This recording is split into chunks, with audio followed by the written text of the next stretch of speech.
ఓం శ్రీమాత్రే నమ. అందరికీ నమస్కారం. నా పేరు మురళీధర శర్మ. నేను హైదరాబాద్ పుప్పాలగూడ మణికొండ ప్రాంతంలో ఉన్నటువంటి గోల్డెన్ టెంపుల్ వద్ద నివాసం ఉంటుంటాను.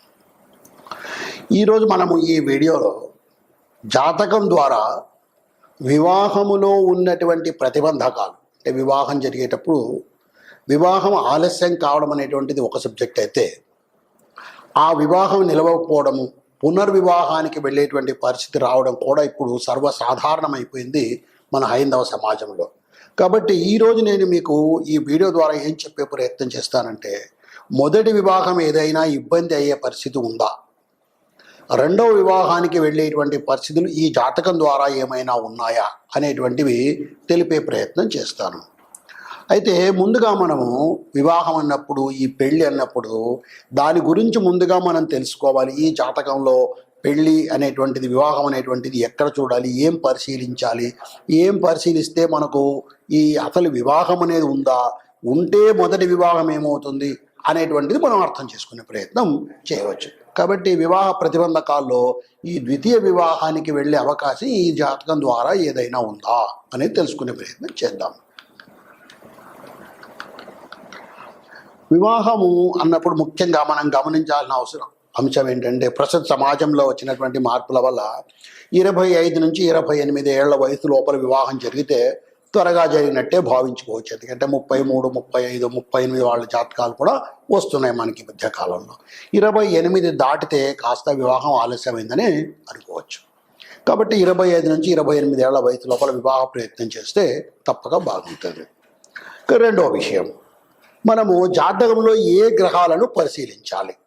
ముఖ్యంగా శుక్రుడు, గురువు, కుజుడు, ఈ ముగ్గురిని కూడా మనము పరిశీలించుకోవాలి. గురు బలం బాగా ఉంటేనే వివాహం అయ్యే అవకాశం ఉంటుంది. అది గోచార రీత్యా కావచ్చు, లేదా జాతక రీత్యా కావచ్చు. అలాగే శుక్రుడి యొక్క పరిస్థితి, అలాగే కుజగ్రహం యొక్క పరిస్థితి కూడా తెలుసుకోవాలి.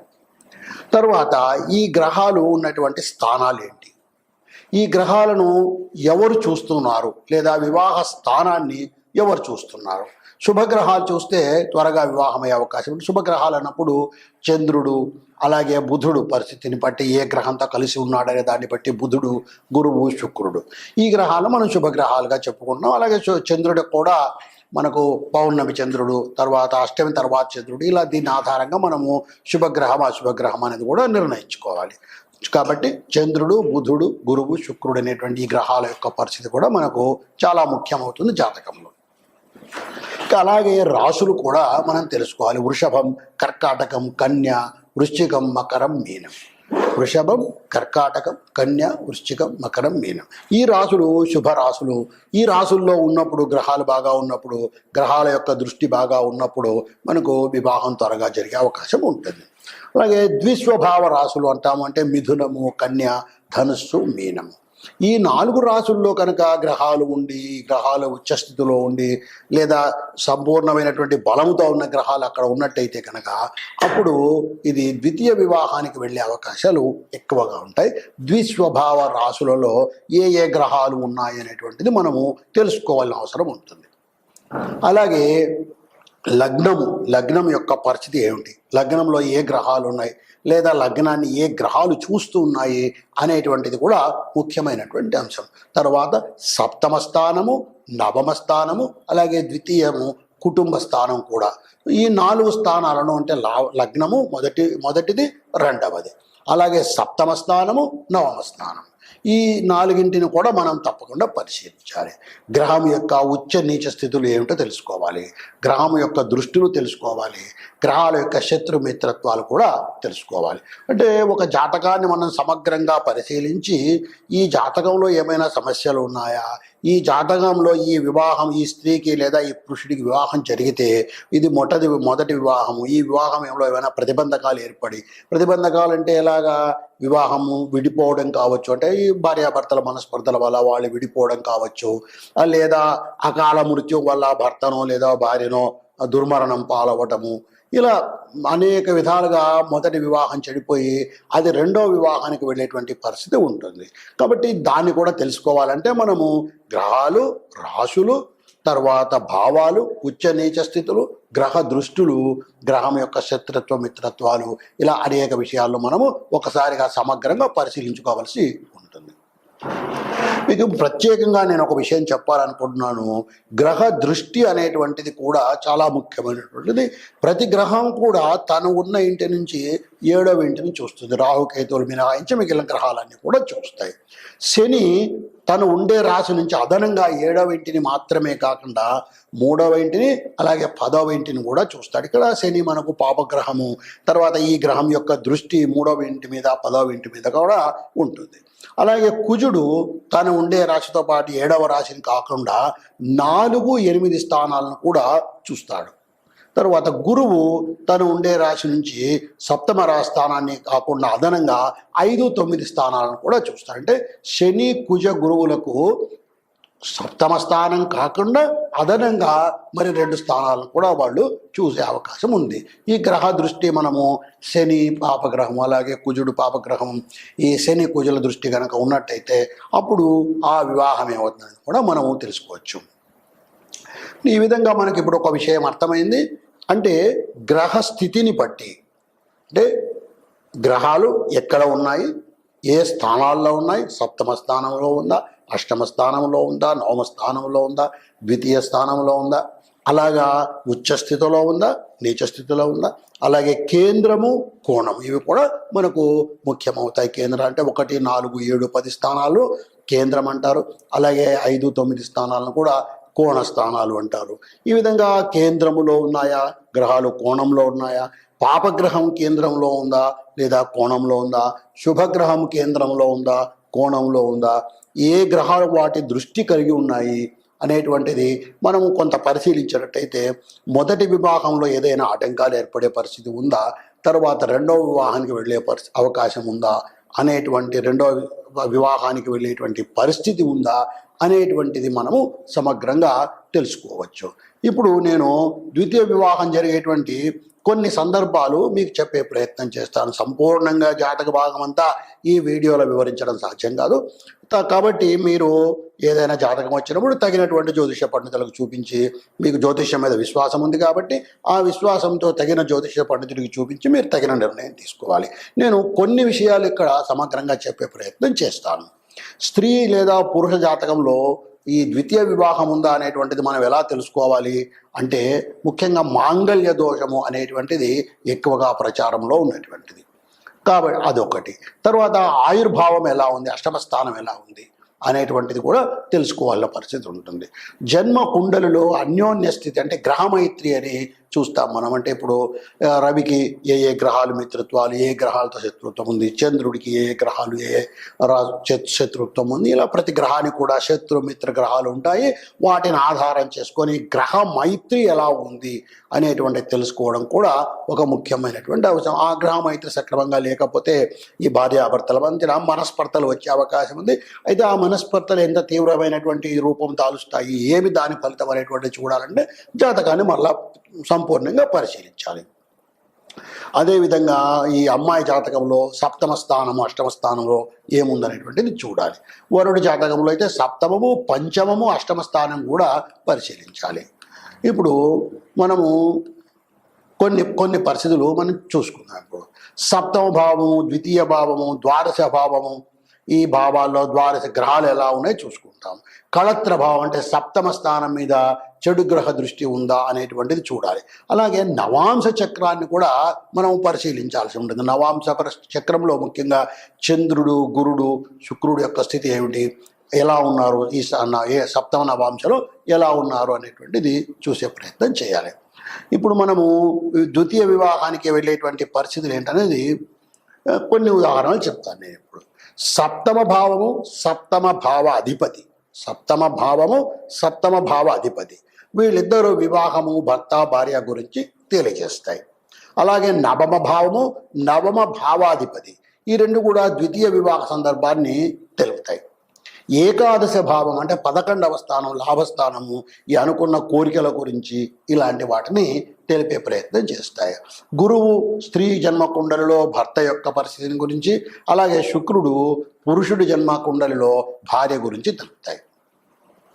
జన్మకుండలిలో సప్తమ భావము, సప్తమ భావాధిపతి, ఈ రెండు సప్తమ భావము ద్విస్వభావ రాశి అయ్యి, అలాగే సప్తమ భావ అధిపతి కూడా ద్విస్వభావ రాశిలోనే ఉంటే, అంటే ద్విస్వభావ రాశులు అంటే ఇంతకుముందే చెప్పాను నేను, కన్యా రాశి, మిథున రాశి, ధనుస్సు, మీన రాశి, వీటిని ద్విస్వభావ రాశులు అంటారు. సప్తమ భావము, సప్తమ భావ అధిపతి, ఈ రెండు కూడా ద్విస్వభావం అయితే, అంటే సప్తమ భావం ద్విస్వభావ రాశి అయి సప్తమ భావ అధిపతి అంటే 7వ స్థానం యొక్క అధిపతి. ఉదాహరణకు సప్తమ భావము సింహం అనుకుంటాం, సింహానికి అధిపతి ఈ రవి, సింహము ఈ చరరాశి, అది ద్విస్వభావ రాశి కాదు, ఇబ్బంది లేదు. అలా కాకుండా వృషభం స్థిర రాశి, మిథునం ద్విస్వభావ రాశి, మిథునంలో బుధుడు ఉన్నటువంటి ఆ మిథున రాశిలో ఆ బుధుడు మరేదైనా ద్విస్వభావ రాశిలో ఉన్నట్టయితే అప్పుడు మనకు ఇబ్బంది అవుతుంది.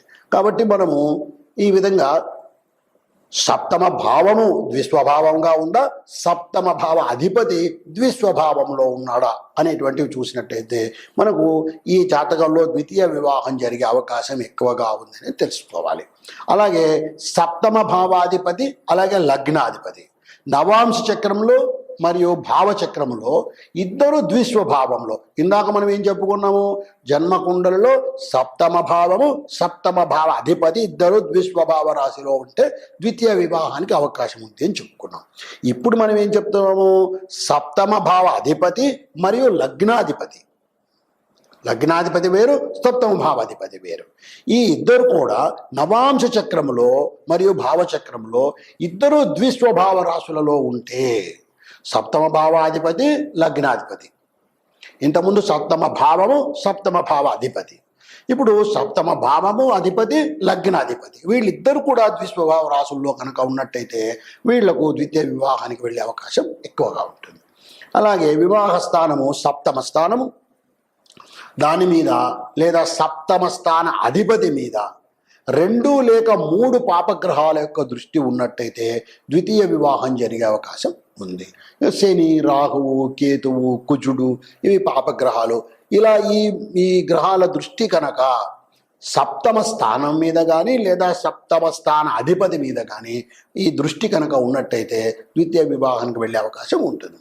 అలాగే సప్తమ భావాధిపతి మరియు లగ్నాధిపతి వీళ్ళిద్దరూ కలిసి 11వ భావంలో ఉండే, ఆ 11వ భావము ద్విస్వభావ రాశి అయితే ఇక్కడ మరలా ఈ ద్వితీయ వివాహానికి వెళ్ళేటువంటి పరిస్థితి ఉంటుంది. అలాగే సప్తమములో లేదా ద్వితీయములో 2 కంటే ఎక్కువ గ్రహాలు కానీ శుక్రునితో కలిసి ఉంటే మరియు ఆ సప్తమ భావం మీద పాపగ్రహాల దృష్టి ఉంటే ద్వితీయ వివాహానికి వెళ్ళే అవకాశం. అలాగే అష్టమాధిపతి లగ్నంలో కానీ లేదా సప్తమ భావంలో కానీ ఉండి, అష్టమాధిపతి లగ్నంలో కానీ లేదా సప్తమంలో కానీ ఉండి మరి సప్తమాధిపతి ద్విస్వభావ రాశిలో కానీ లేదా శని, కుజ, రాహు, కేతు గ్రహముల యొక్క దృష్టి కానీ కలిగి ఉంటే రెండవ వివాహం జరిగే అవకాశం ఉంటుంది. ఈ విధంగా మనము కొన్ని సంఘటనలు చెప్పుకున్నాం. అలాగే శుక్రుడు నీచ రాశిలో ఉంటే, నీచ స్థితిలో ఉంటే, శుక్రుడికి కన్య నీచ స్థానము, ఆ కన్యలో ఉంటే కనుక ఆ శుక్రుడికి ఎటువంటి దృష్టి ఉందన్నటువంటిది చూసినప్పుడు, శుక్రుడి మీద ఏ గ్రహాల యొక్క దృష్టి ఉందన్నప్పుడు పరిశీలించి కూడా మనము కొంత ఈ ద్వితీయ వివాహం యొక్క కారణాన్ని తెలుసుకునే అవకాశం ఉంటుంది. అలాగే శత్రుస్థానంలో ఈ శుక్రుడు కనుక ఉంటే, అంటే కర్కాటకంలో కానీ సింహంలో ఇలా ఉంటే కనుక ఈ జాతకుడికి మరలా ద్వితీయ వివాహం జరిగాయి. ఇలా అనేక సందర్భాలు ఉన్నాయి. కేవలం ఒక్క సంఘటన చూసి కేవలం గ్రహం ఇక్కడ ఉంది కాబట్టి ద్వితీయ వివాహం జరుగుతుంది అని ఖచ్చితంగా చెప్పడం సాధ్యం కాదు.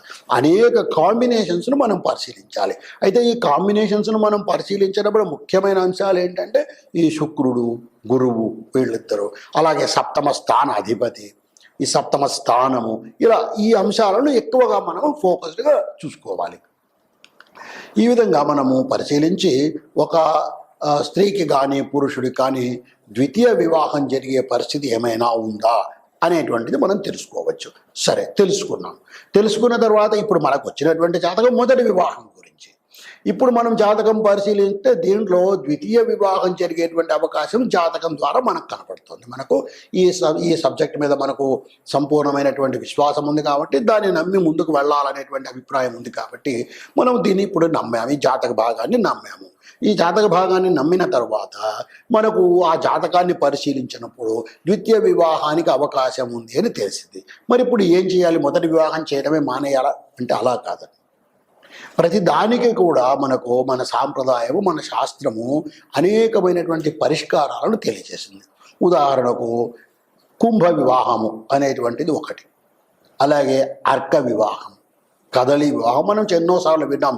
పెద్ద పెద్ద సెలబ్రిటీలు కూడా ఇలా మొదట వాళ్ళ జాతకాల్లో ఏవో ప్రతిబంధకాలు ఉంటే ఆ ప్రతిబంధకాలను తొలగించుకోవడానికి ముందుగా ఒక పెట్టుడు వివాహం అంటే కడవతో కానీ లేదా జిల్లేడు చెట్టుతో కానీ లేదా అరటి చెట్టుతో కానీ ఇలా వివాహాలు చేసి ఆ దోషాన్ని తొలగించుకొని వివాహాలు చేసుకున్న సందర్భాలు ఎన్నో మనం ఈవెన్ సెలబ్రిటీస్ విషయంలో కూడా వింటుంటాం. అలాగే సాధారణమైన వ్యక్తులు కూడా చేసుకోవచ్చు. ఇది చాలా పెద్ద ఖర్చుతో కూడుకున్నటువంటిది ఏం కాదు. దీన్ని తగినటువంటి జ్యోతిష్కుని లేదా తగినటువంటి ఒక పంతులను, పౌరోహితుడిని సంప్రదించి ఈ పరిష్కారం చేసుకోవచ్చు. అలాగే శివార్చన చేయడం కూడా కొంతవరకు పరిష్కారాన్ని ఇస్తుంది. కొన్నిసార్లు దోషాలు చాలా ఎక్కువగా ఉన్నప్పుడు ఏవైనా హోమాలు, జపాలు కూడా చేసుకోవాల్సి ఉంటుంది. కాబట్టి ఇప్పుడు జాతకంలో ద్వితీయ వివాహం యొక్క సందర్భం కనపడుతోంది కాబట్టి భయపడి ఆ వివాహాన్ని లేదా ఆ జాతకాన్ని పూర్తిగా పక్కన పెట్టాలని అవసరం లేదు.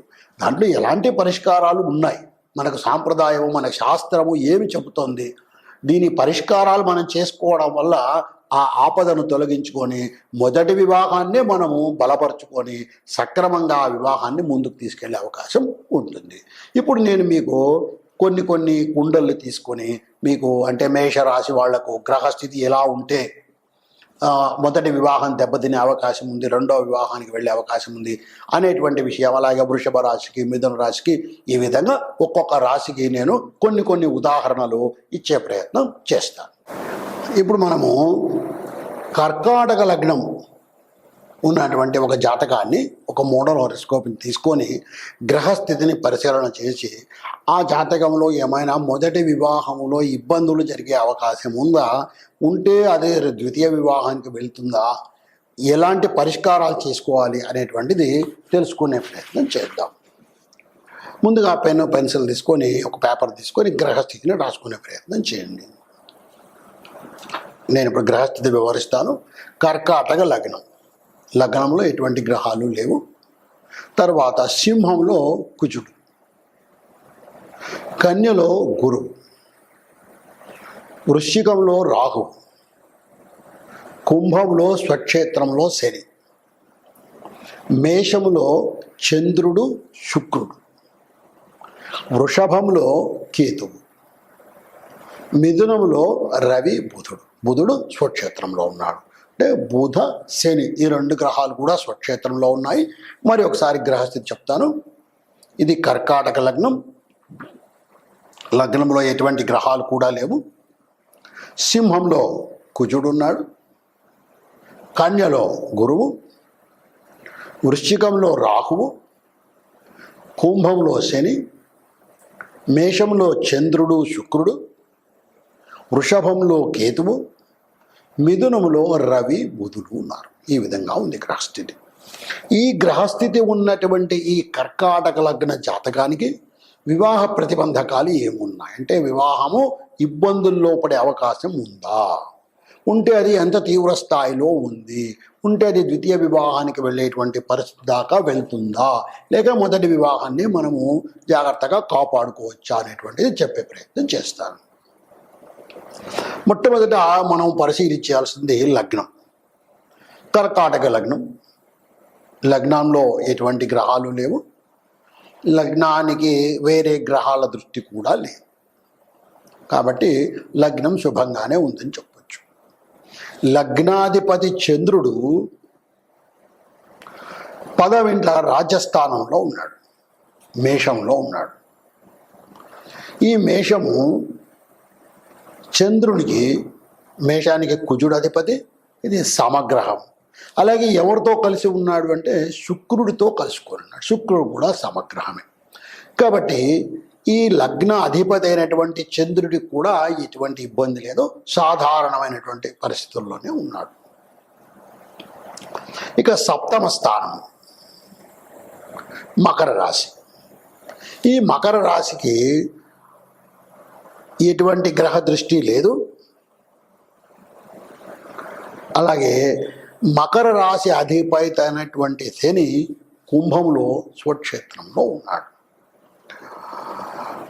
కాబట్టి సప్తమ స్థానము కూడా బాగానే ఉందని చెప్పవచ్చు. సప్తమ స్థానంలో కూడా మనకు ఎటువంటి ఇబ్బందులు కనపడడం లేదు.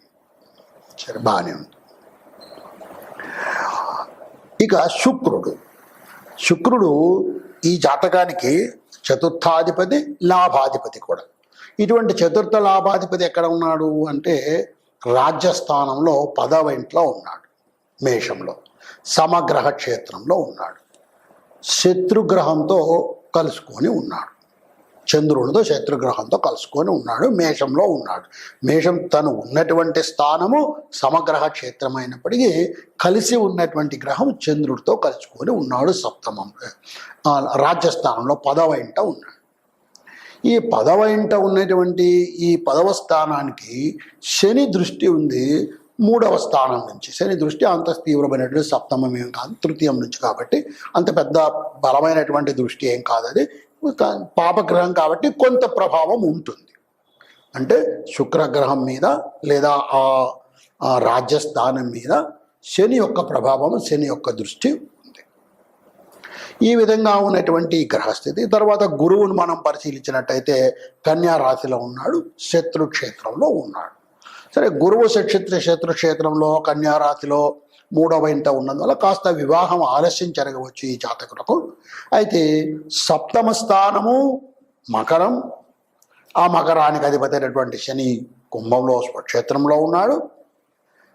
సప్తమ స్థానానికి ఎటువంటి దుష్టగ్రహ పాపగ్రహాల యొక్క దృష్టి కూడా లేదు. సప్తమ స్థానం బాగానే ఉంది.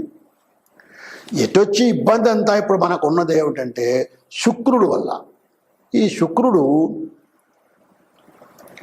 రాజ్యస్థానంలో 10వ ఇంట ఉన్నాడు, మేషంలో శత్రుగ్రహంతో కలుసుకొని ఉన్నాడు, శని దృష్టి ఉంది.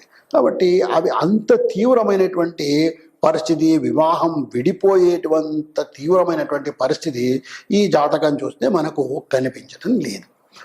ఇలాంటి గ్రహస్థితి ఉన్నవాళ్ళు పెద్దగా ఆందోళన చెందవలసిన అవసరం లేదు. మనం ఇక్కడ మనకు బాగా పరిశీలిస్తే మనకు ఉన్న ఇబ్బందులు ముఖ్యంగా మనం ఇబ్బంది పడుతున్నది శుక్రుడితో. తర్వాత గురువు కూడా కాస్త ఈ బుధ క్షేత్రంలో శత్రుక్షేత్రంలో ఉన్నాడు కాబట్టి కాస్త వివాహం ఆలస్యమయ్యే అవకాశం ఉంది, కానీ అంతకన్నా తీవ్ర ప్రభావాలను ఇక్కడ ఎదుర్కొనేటువంటి పరిస్థితి లేదు.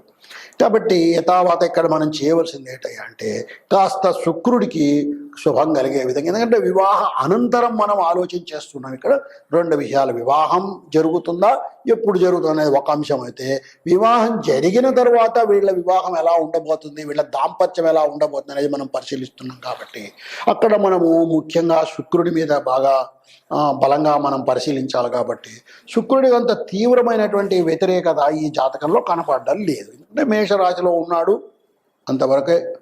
తర్వాత శని దృష్టి ఉంది, ఈ 2. తర్వాత చంద్రుడితో శత్రుగ్రహంతో కలుసుకున్నాడు. చంద్రుడు శత్రుగ్రహం పైన అంత తీవ్రమైనటువంటి పరిస్థితిని కల్పించేటువంటి గ్రహం కాదు. కాబట్టి శుక్రుడికి తగిన కొద్దిగా పరిష్కారాలు చేసుకోగలిగితే, అంటే శుక్ర స్తోత్రం చదువుకోవడము, శుక్రుడికి సంబంధించిన మూల మంత్రం జపం చేసుకోవడము, లేదా శుక్రవారాల నాడు ఏదైనా ఈ నవగ్రహ పూజలు లాంటివి చేసుకోవడము, ఇలాంటివి కనుక చేసుకోగలిగినట్టయితే ఈ గ్రహస్థితి ఉన్నటువంటి ఈ కర్కాటక లగ్నం వాళ్ళు వివాహ అనంతరము వచ్చేటువంటి ఇబ్బందులను ఎదుర్కొని ఆ వివాహాన్ని స్థిరంగా ముందుకు తీసుకెళ్లే అవకాశం బాగా కనపడుతోంది.